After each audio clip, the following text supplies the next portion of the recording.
تو اب جو ہے وہ یعنی کہ ان کے پاس جو ہے وہ مین پاور کا کوئی مسئلہ نہیں ہے، نمبرز ان کے پورے ہیں. اور ویسے بھی جو گیم ہوتی ہے نا یہ گورنمنٹ میں اگر آپ ہوں تو پھر وہ اس کا اگر پھر اور آپ کو جوڑ توڑ بھی آتی ہو.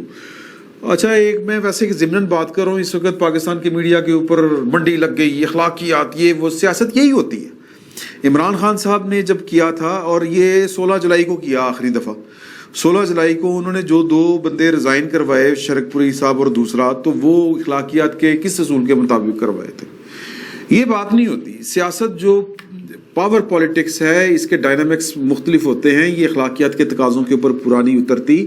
آپ اس سے حساب لگائیں کہ عمران خان صاحب جو پرویز الہی صاحب ہیں ان کو کہا کرتے تھے کہ جی یہ پنجاب کا سب سے بڑا ڈاکو ہے، آج اس کے لیے وہ زمین آسمان کے کلابے ملا رہے ہیں، اس کے لیے کمپین کر رہے ہیں اور دوسروں کو کہتے ہیں کہ یہ اخلاقیات کے پورا نہیں اترتے، اخلاقیات کے معیار کے اوپر.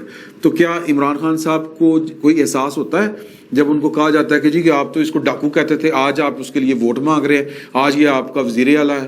اور شیخ رشید صاحب ان کے لیے کہتے تھے اس کو میں چپڑاسی بھی نہ رکھوں، اس کو انہوں نے اپنا وزیر داخلہ بھی بنایا ہوا تھا. تو یہ باتیں کرنے کے لیے ہوتی ہیں، اخلاقیات سنانے کے لیے ہوتی ہے. پاور پالیٹکس کے